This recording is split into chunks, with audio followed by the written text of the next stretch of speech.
Pronto? Ady Gen? Pronto? Ma chi è che rompe a quest'ora? Ma dai, Ady Gen, sono io!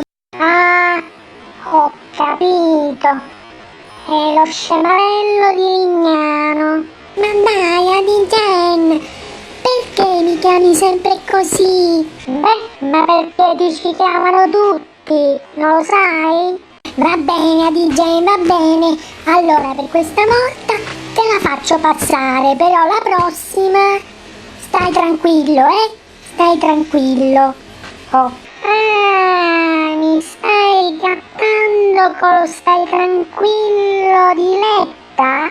Ma no, Ady, ma no, per te è diverso. A proposito di Letta, lui non è capace, lo sai? Non è proprio capace perché non è cattivo e quindi l'alternativa è governarlo da fuori. Secondo me ha proprio il taglio del Presidente della Repubblica. E bravo, Ady, lui sarebbe proprio perfetto. Guarda che io gliel'ho detto anche ieri. E allora? L'unico problema è che bisogna aspettare l'agosto del 2016 perché quell'altro, Napolitano, ha detto che non ci arriva, capito? Lui me l'ha già detto. Ah, sì, certo. Quell'altro nel 2015 vuole andare via. E Ady, mi sa che bisogna fare quelli che se la prendono in culo. Poi magari vediamo di metterci qualcuno di questi ragazzi stupidelli dentro nella squadra a sminestrare un po' di robina nostra. Sì, ho capito.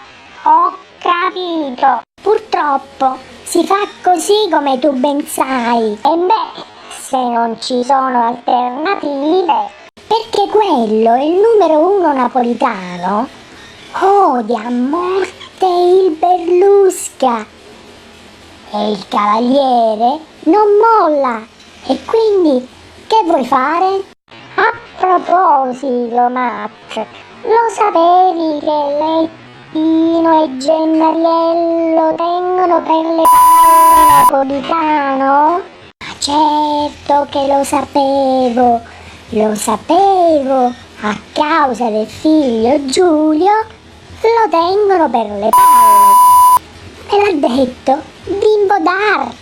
Oh, ma senti un po', Ady, ma le denunce di quello scapestratello di Maiorano a che punto sono?